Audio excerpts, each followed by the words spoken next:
Вот так вот сачур танпо анне лупойто. Shashlik degani bor ekan mana. Ko'rinyapti shekilli. Ko'rinyapti. Yaqinlashtirib qaraganlar topxosiz bo'ladi. Shashlik deb yozib qo'yibdi. Xitoyga ketsa, menimcha Lubodam ham shashlikni ham ikki xildan aytib ko'rdik. Bu yerda ham jigar shashligi ham bor ekan. Ham jigar aytib ko'rmadik, lekin jigar yeydiganlar ham bor ekan.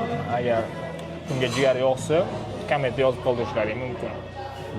Bugun bu yerda hozir ikki xil shashlik aytib ko'rdik. Mana birinchisi mana yog'ochli sixga qilingan, katta ko'rganingizda sixi yog'ochdan ekan.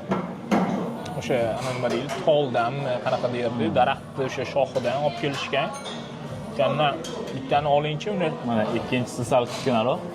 Nima deydi? Xitoyda asosan shunaqa razmerdagi somsalar yeyiladi, kichkina. Menimcha ikkalasi ham qo'y go'shtidan. Ikkalasi ham qo'y go'shti bo'lishi. Ikkalasi ham qo'y go'shti. Bittasi katta razmerdagisi, ikkinchisi